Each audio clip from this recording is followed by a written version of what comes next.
Well, hello there, and this is Auntie, and I am here to do my review of 90 Day Fiance the Other Way. Season 4, right? Hold on, let me put my damn glasses on. Season 4, episode 11.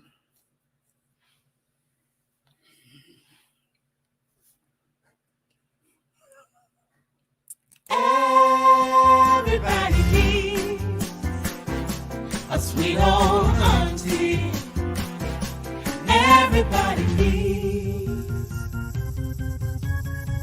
with a whoop whoop and a boop boop auntie boop. that everybody needs. You can make this up. Now you know that these are some crazy motherfuckers. Everybody needs a sweet old auntie. So why even bother? Aunties and lives, sweet old auntie. Aunties that wait. Are you okay?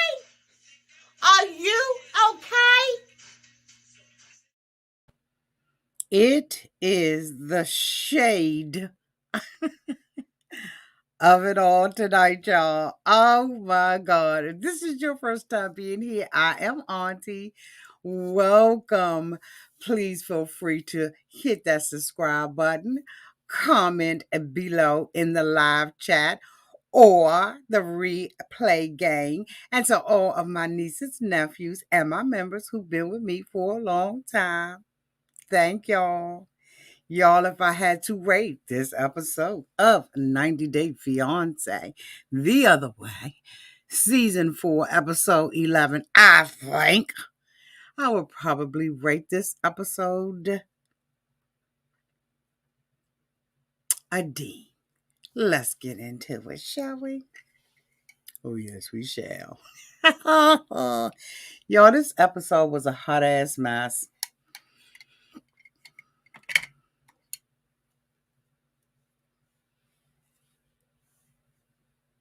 It was a mess.com. But we're going to get into it like we always do, week after week. Okay, let me pull up these people.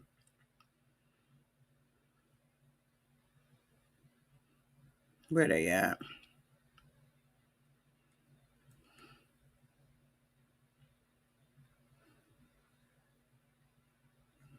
The first couple that I want to talk about is Isabel and Gabriel. I don't believe this story. I don't know why he's going back to the United States, but I don't believe his story. First of all, I live in the Washington, D.C. metropolitan area, which is the capital of this nation and a capital of the government. If you grow up in Washington, D.C., you know that D.C. is like a neighborhood. Everybody knows somebody that knows somebody that knows somebody. Gabriel sat his whole ass up here and lied. It doesn't make any sense whatsoever why he would, other than the fact that he just lied. He said that when he filled out his application to get his passport, that they kept his information. I don't know if he went to one of those little small passport offices that used to be down on K Street. If y'all remember, K Street used to have a passport office, bitch, almost on every corner, if not two. Right across from Lafayette Park, going all the way down to the Mayflower Hotel, bitch, you could get a passport. But your passport information goes down to whether or not you do it at a passport office, whether you do it at a post office, or take a visit down to the State Department. It goes to the State Department and you get your shit back. So why he would sit up here and lie, in my opinion, and say that they didn't send his stuff back 10 years ago, he's a whole ass lie. People from all over the nation get passports through the State Department because that's the only person who can give your ass a passport. You can go through different kinds of channels in order to get to the State Department, but at the here and now, bitch, you sending your stuff down there, and your birth certificate and all of that got to have a seal on it. And he is using this as an excuse to come back to the United States to get his birth certificate done. Now, I don't know all the ins and outs about, making, changing and all of that kind of stuff. But I know one thing, the State Department ain't held his damn documents for no damn 10 years. Bitch, they don't have a need for it. It goes in and it goes out. And I resent the fact that you would have any of my friends, okay, any of my friends or relatives that work at the State Department, that you would bring your ass out here and lie on national damn TV. That's what you're not going to do. Them people sent you your back. You might have lost it, or you may not have ever changed it. Because how in the whole hell did you not get it back? And if you didn't get it back, you sure would have got you a damn what you call that? A voucher to go to the Office of Vital Statistics and get you one free, bitch, with a seal on it and some motion. So for him to be telling these lies, in my opinion, out here on the show, I don't understand. Bitch, if you're going home, you're going home. If you didn't have your paperwork, you didn't have your paperwork. You didn't have your paperwork for your business. You didn't have the material for your business. You had to come over there and stress Isabel the hell out. So you just, in my opinion, just an irresponsible mother. Just say that. Just say I'm irresponsible with my. This is not the first thing that you went to Colombia and didn't have.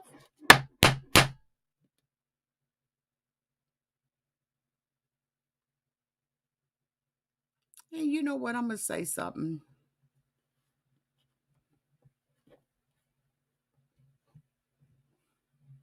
He got some feminine ways.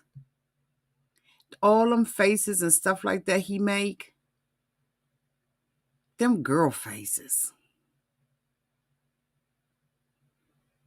He said that he hated being, a woman. And I understood that, right? We all understood what he was saying, but he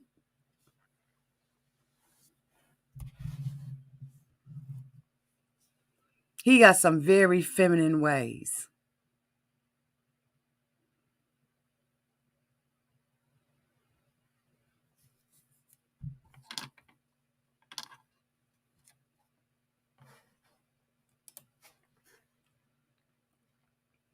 Yeah, I said it.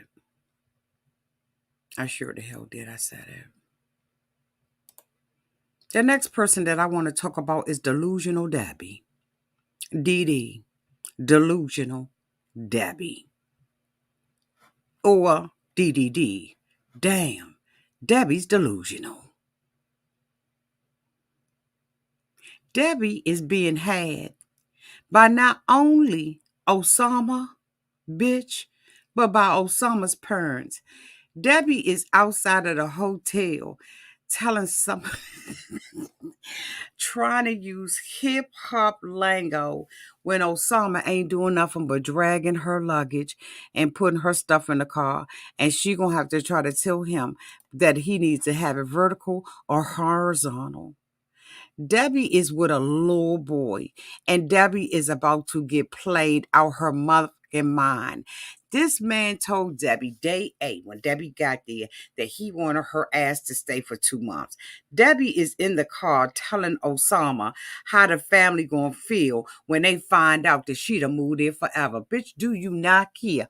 Do you need a hearing aid? Do you need some type of assistance? Do you need a motherfucking interpreter? Do you need somebody to do sign language out that month? Because I know that this man told you flat out, downright, bitch, that in 2 months he needs you to be the fuck up out of there. And you in a car making up stuff with your delusional ass.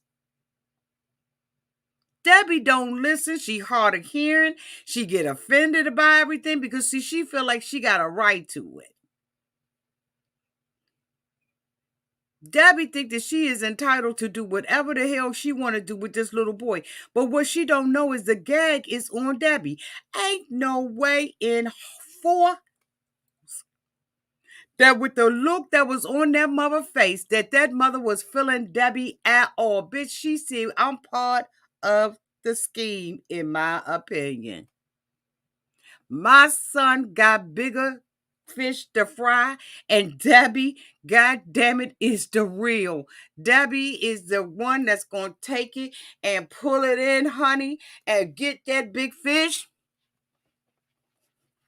Okay, because Ossama got big fish to fry, Debbie.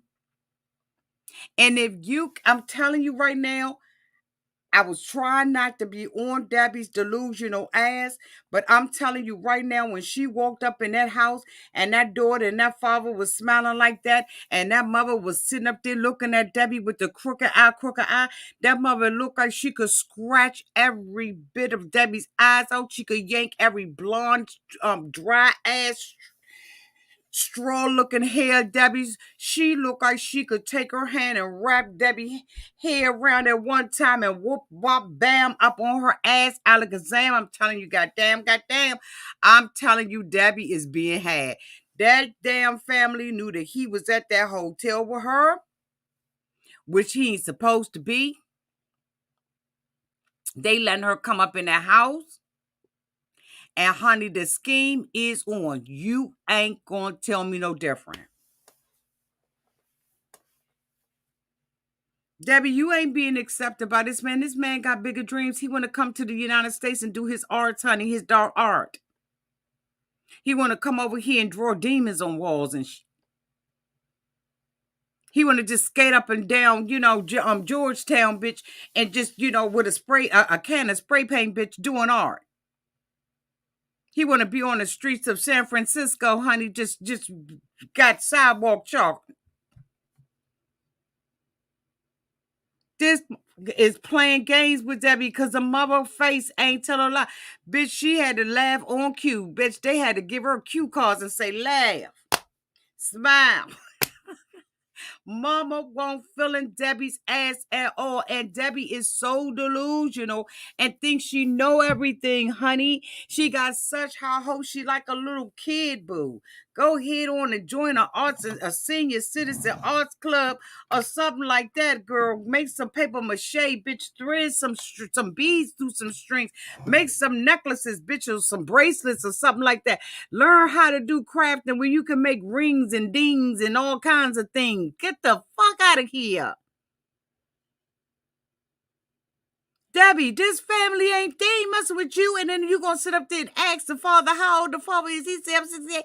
She's like, yeah, I was scared. I was your same age. Don't make no difference. The father said, yeah, age ain't number the number. My son got big fish to fry, and fly. I don't know what this is. A new MAC lipstick, and it's just moving. Ugh. That's why I love me a matte finish. Honey, when you be sitting up here going to get these lipsticks, I can't even remember what the name of this one is. When you be going to get these lipsticks and you be wanting a matte finish, you be wanting a matte finish. Matte finishes do not move around like this. So y'all please excuse my lips for the night. Okay. Now back to Debbie. Debbie can have all the peacock fans she wants to have. She can have all the moo-moos that ever moo-mooed. But Ossama is not playing games with Debbie. He got Debbie around his finger. They treating her like a kid. They letting her say Hercules. They letting her clap her hands. They're letting her shimmy down to the ground, bitch. They're letting her twerk. They're letting her roll around and act like a motherfucking clown. Because I'm going to tell you right now, the laugh is going to be on Ossama's ass because Debbie ain't got the picture. She ain't reading the room. She doesn't understand that these people are gagging her ass. And I'm going to move it along before I say something that really offends some people out here, because it ain't my intention to offend a mother. But I'm going to tell you right now, bitch, Ossama is using Debbie just like the son expected and suspected. The next couple that I want to talk about is Danielle and Yohan. You know, I bitch, I almost got pleasure in seeing a Danielle upset. Like almost, bitch. Like I was right on the edge. Bitch, you talking about somebody teeter-totting out. I was on the edge of being sad for her ass and on the edge because when Debbie told, of course, Danielle had told Yohan that, you know, she had a friend that was coming in from America and she wanted to be with this friend. This is an old boyfriend, somebody she was living with, and Yohan had a fit about it. They rolled back in the car and everything because allegedly, you know, he was, you know, blood alcohol level was over 0.08, bitch, okay? And so Debbie was like, you know, Danielle was like, okay, I'm a drive. And so Yohan allowed her to drive. But as we all know, Yohan does not like to feel like not a man, right? He believes that man has roles, so he sees things in gender roles. And a lot of people from the islands and stuff like that, they see gender roles, right? Based on their religion and stuff like that. Anyway, the next day she gets up and she makes a decision that she's going to have a birthday party for Yohan. But she said it ain't no peace in the Middle East. So she decides to call her Shaba. Okay? And her Shaba told her to go and get a coconut.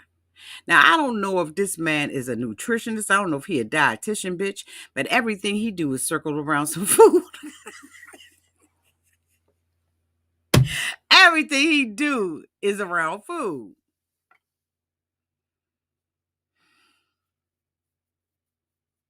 So the next thing we see is Danielle in the kitchen, honey, with a coconut. She's scraping the coconut, doing all kinds of stuff. And so the next thing you know, the coconut down on the ground. She kicking the coconut around because he told her that this brings peace in the home. Bitch, I ain't never heard nothing like that before in my life. Or I will have coconuts hanging here, there, and everywhere. Bitch, I ain't never need a coconut to be up in my room and rolling around on the floor with the dogs playing back and forth with it in order for me to have peace on earth or in my home. So this Shaba told her to get this coconut, skin it bitch down, and then just roll it around on the floor. So she rolled it around on the floor. So Yohan like, what's going on, Debbie? So, Danielle. So Danielle was like, this is for peace. My Shaba told me that I needed to do this. So he was like, okay, let me kick it too. I love soccer. So, he kicked it around. She was like, why would you do that if you don't believe in this? He said, I don't believe in it, but I support your religion. And I'm going to go ahead on the help. So after they kick it around the house, they got to take it outside and bust that bitch. So she takes it, she busts it on the ground and it rolls up into the house. So that should have been bad luck automatically. So she had to go and retrieve it and take it back outside on the balcony and bust the coconut. And this is supposed to cast all the spells out and break all the spells. I'm like,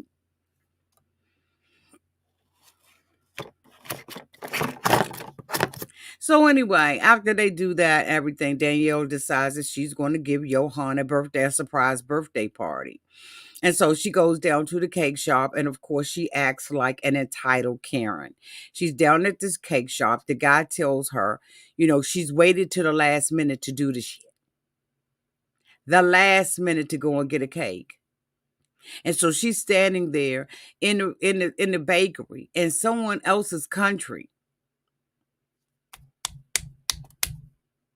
demanding that he decorate the cake. And why can't he decorate the cake and put his name on it? If she was in New York, she could be able to walk up to a bakery and that bakery would make that cake for her and put a name on it. She sees all these cakes that are in the window that are decorated very nicely. Yeah, bitch, but they ain't got no happy birthday and nobody's damn name on it either.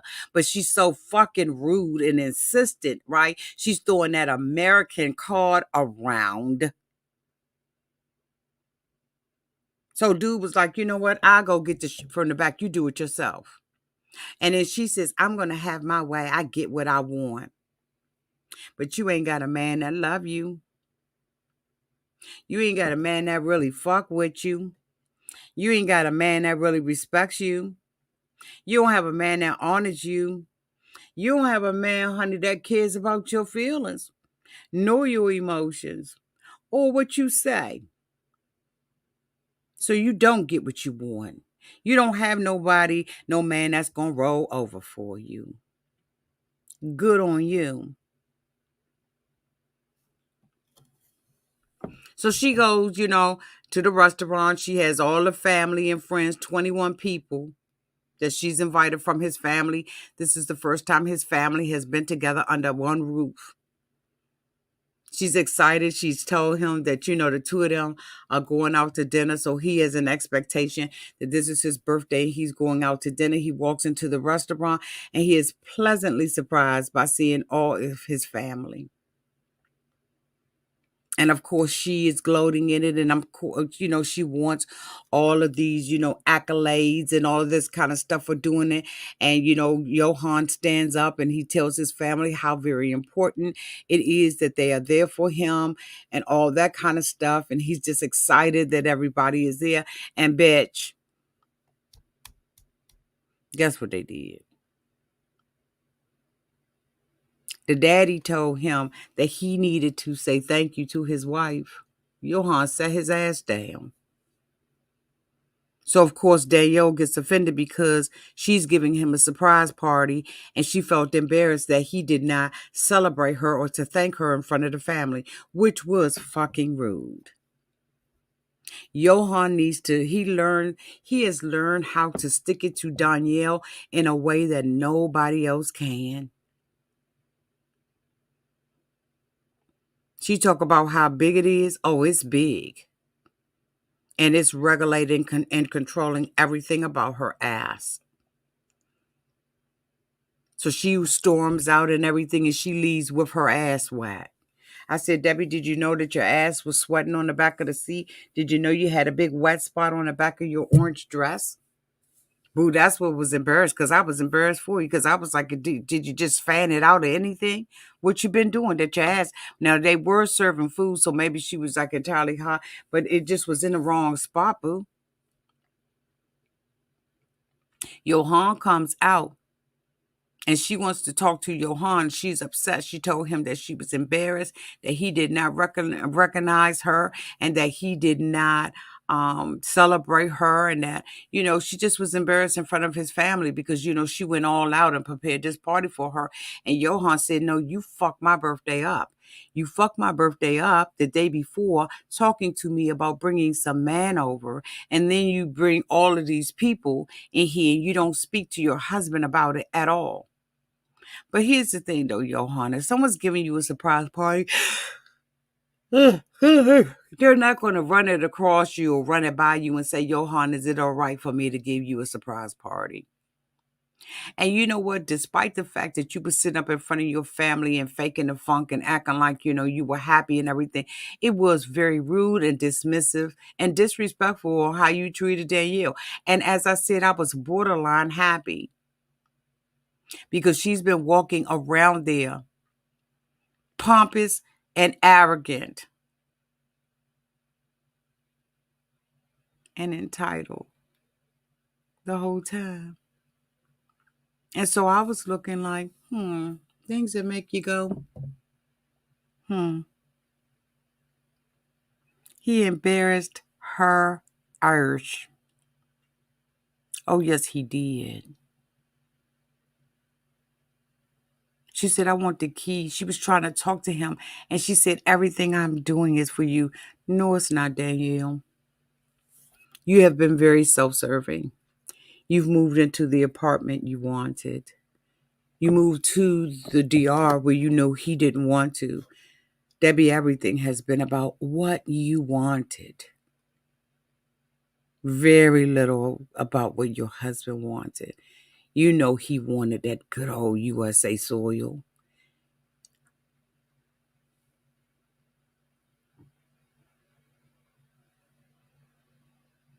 It's springtime, so the bugs hitting up against the window because I got these lights on in this room. Y'all know I don't fuck with the bugs. Yohan was very, very rude and nasty with her, and I thought it was despicable. And no matter how mad you are, if you can put a smile on for your fucking family, you can absolutely put one on for me.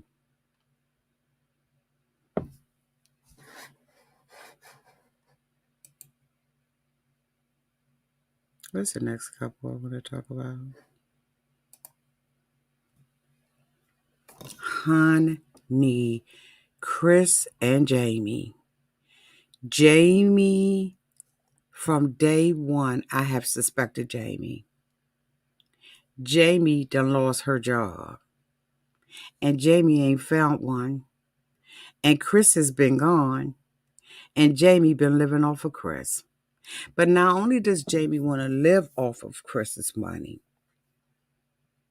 she also wants Kris to be there, broke, busted, and disgusted. Now, when Kris left, we all were suspicious because she said she left for one thing, honey, and now she's saying she left for something totally different, bitch. Kris is saying that she came back. Before she left, she was coming back because of a bank account and because she had to get her medicine. Now that she over there and she's back home, now it's the dog got scared. I needed my narc medicine. Now I need money for this and I need money for that. And I need to just continue to send money out to Jeymi to sustain Jeymi. But I ain't talked to her. I think Jeymi said like in 3 months. She said when she called, Kris ain't got no answer for her. Won't even pick up the phone. She said she's only talked to this woman 3 times since she's been gone. So we see Jeymi at home sick. Says that this is her second bout with the cold, with the vid. And the first time that she had it, they said that she had real complications. She was in the hospital and she almost passed away. And so she's hoping that this second round with it isn't as bad.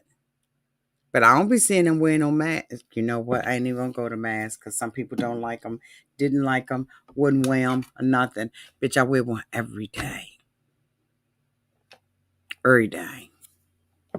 I went to a festival on Saturday at Outside Festival. And I had it around my wrist.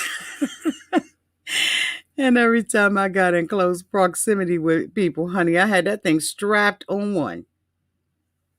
What? I'm not playing. I be saying be safe out there in them streets, and that's what I be meaning. But you know, I can't tell anybody or put my beliefs on anybody, right? But I know I be strapped with my mask on my wrist at outdoor functions and in indoor functions. I have it on. Very rarely do I not have it on. There are exceptions, right? But hey, anyway. So she's sick and she's at home and she is talking to Jeymi on the phone. And Kris, is like, I'm at home, I'm working, because I couldn't afford to be in Colombia because although I thought that I had saved enough money, I didn't. The money was going very fast. And it does. Of course it does. They're living in an apartment that Jeymi picked out that was more expensive than the apartment that Kris actually wanted her to get. And it was, I think, $100 or $150 more. But that's a lot when you're talking about paying that extra $100 and $150 every month. And then we did not, we saw that they had a wedding that cost money.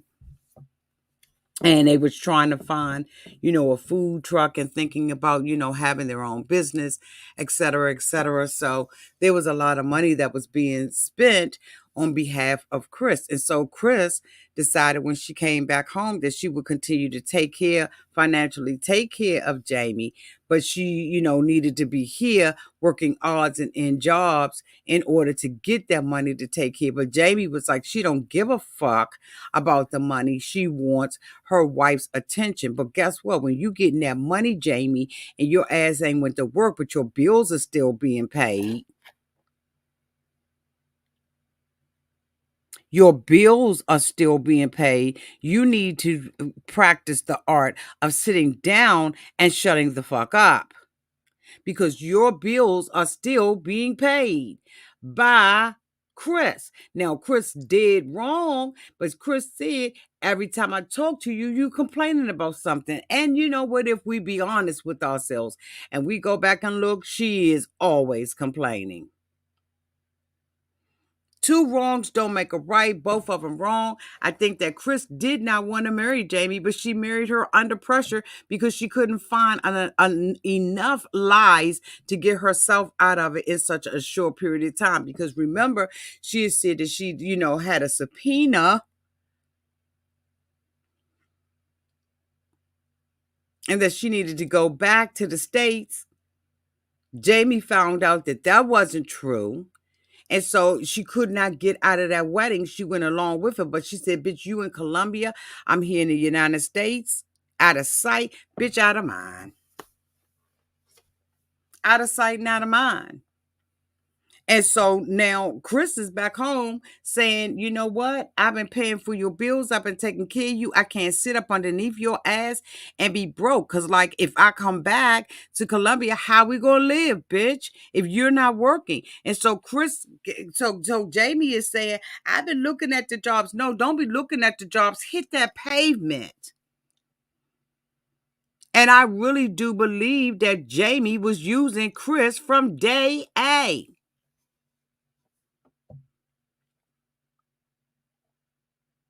That's what I believe. I believe she was using her from day A.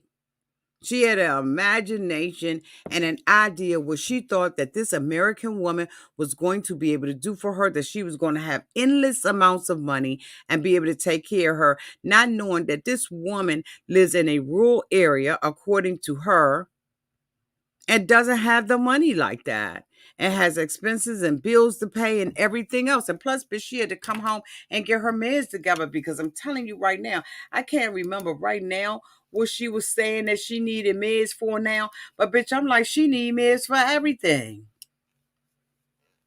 And a lot of people have indicated that they believe that that Kris, was on something else, and I don't know, but a lot of people are speculating that they believe that this woman has a serious drug problem. Now, I don't know, if she does or she doesn't, but a lot of people are speculating that they believe that about Kris. Jeymi need to back down, go and get her a damn job. If she wants somebody to have a job, you get your job. The last couple that I want to talk about is Jen and Rishi. Now, Jen is out there.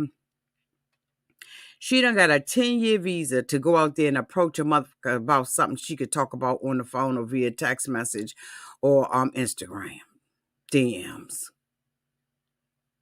She let her girlfriends convince her that Rishi wanted her. Jen, watch your friends. Your girlfriend is obsessed with Rishi, in my opinion. That bitch is not to be trusted at all. She sat her ass up in that jitney when y'all left the airport. And okay, so Jen's two friends have flown out there to be with Jen. Girlfriend not only thinks that Jen needs to approach Rishi about the text message and the Instagram DMs, but she got the right to do it too. Bitch, if you don't hop your ass on another airplane and go to some deserted island, bitch, and be by yourself for a minute.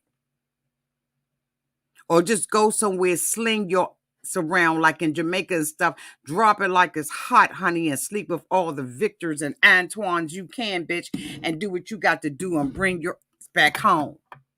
Because this man is with Jen. And if the girlfriend think that I would not be having a side eye on her and cussing her the hell out, she acts like to me that she wants Reese. She wants to be so right about this man being interested in her. No, he's not. He caught on to the game. He played the game with y'all. I know that, Rishi is a liar and he has lied about multiple things. But, bitch, I'm telling you right now, I don't think that this daggone girlfriend has her best interest at heart. I think if the girlfriend had the opportunity to fuck Rishi, she would. I said it.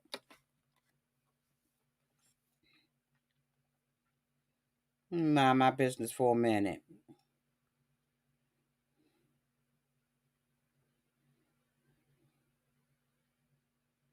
She said, well, he was in love with me on DMs.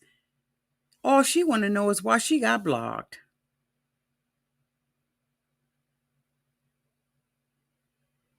Her whole concern is why he blocked her. She's trying to make it about deceit. He sent her a picture. He been sending everybody a picture. Why she want Jen to get rid of him so bad? Does she have a vested interest in the outcome of this situation? Because the only thing she cared about was that she got blocked. And when he told her, I don't fuck with you like that, and I blocked you because I knew that you was playing, and then they're going to sit there and say, well, why didn't you say, ha ha, the gag is on you? Because he comes from a whole different climate, a whole different way of life.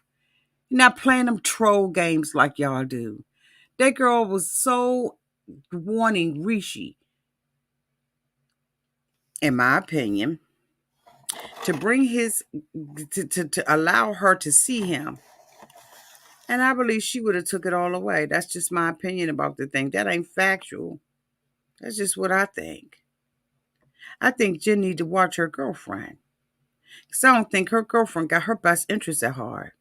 I think her girlfriend has something else she's interested in. The way that she act, the way that she looked, the way she was cutting her eyes at the other girl. I don't even know what these bitches' names are. I just know I see you. And Jen, you mean to tell me that you don't? Jen, it doesn't make a difference what Rishi does.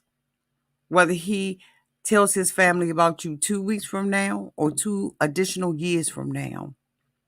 You're not leaving him. So why go over there and interrogate this in front of your friends, hoping that your friends will be able to shed some more light? You said if he was cheating on you, that's just like Taylor. Taylor on Love at the Lockup was asked, if she would leave Chance. She said if he was cheating. What is cheating? Cheating is cheating. And cheating is as cheating does, and cheaters are who cheaters are. She's not leaving Rishi. She has 3 years invested in him.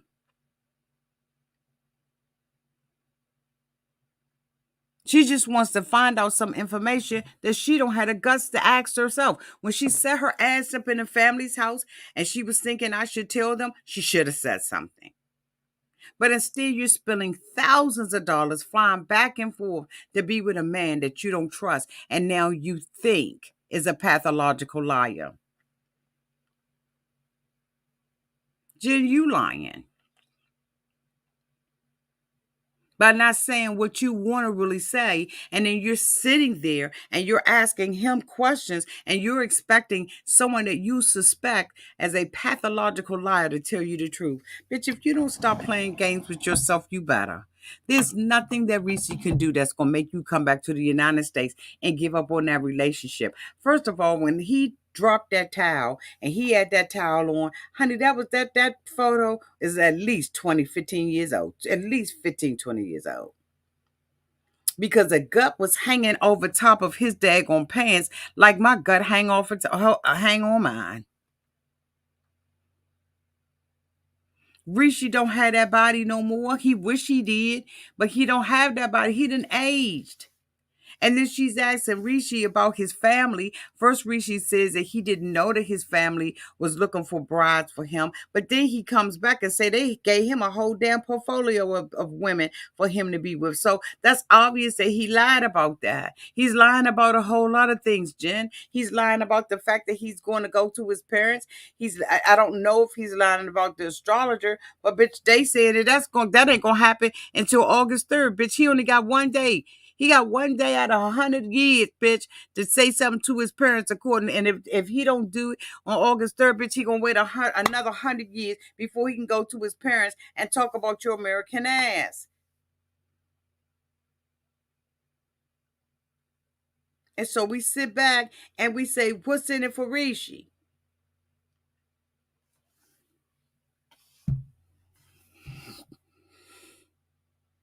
He been lying from the giddy up to just be with you. Here, there, or anywhere. He hasn't even told them that he's coming to visit you. And neither has he told you or told them that you're his girlfriend. And you keep making threats, but you bouncing checks, honey. Because you haven't stood up on anything that you said. You make all these warnings and talk as if, you got it all together with your girlfriends. And in all actuality, you don't, and your girlfriends know. Your girlfriends know. And that's why your girlfriend is trying to move in on him, in my opinion.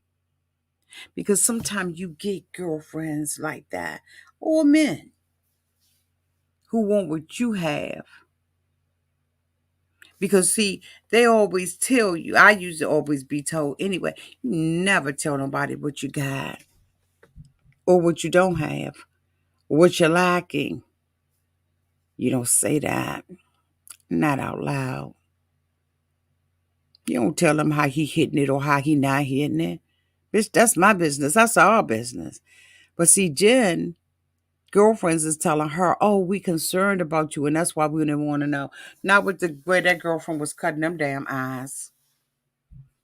And then the other girlfriend got threw up on. Is that not a sign? Now, I ain't saying that the other girlfriend got any motives. I'm saying that blonde head one do. And that's just my opinion about it. Y'all let me know downtown to the comment section what y'all think about this. Because I'm telling you right now, it's just, Jen need to learn how to read the room, honey. She runs in the back because, he lied about, the wives and stuff like that the potential wives that the family introduced. Honey, you got bigger fish to fly. And that fish is sitting right there looking you right in your motherfucking face. And it looks like and smells like a friend. But I'm going to tell you right now, Jen, if you with friends like that, bitch, you don't need no enemies. Mic drop. Anyway, y'all, thank y'all so much for being here. Thank y'all for participating in the marathon today. As I catch up tomorrow, we've got some more shows and stuff to do. But the first thing that we're going to be doing, y'all, is talking about Love is Blind reunion.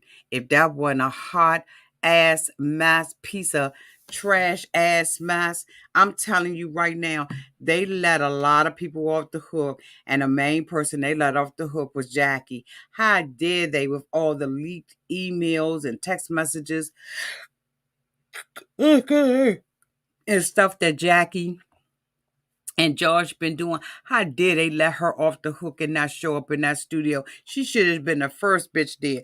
If the show started at 8, they should have told her to be there too.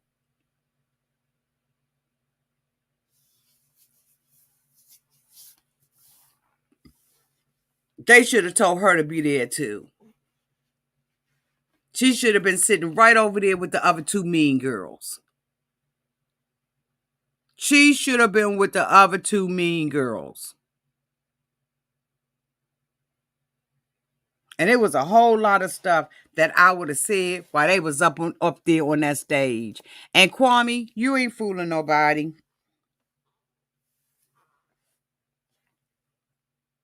Mm-mm.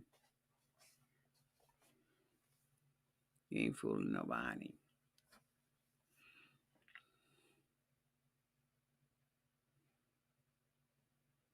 Oh, it's still a way to do it. Oh, it's still a way to do that. Okay. Yes, I'm gonna be reviewing that tomorrow. I'll be doing that tomorrow. Thank you all so much for being here. I so appreciate you all. Y'all have a great night. Again, thank you to everybody who attended the marathon because I got some catching up to do and I will get them caught up.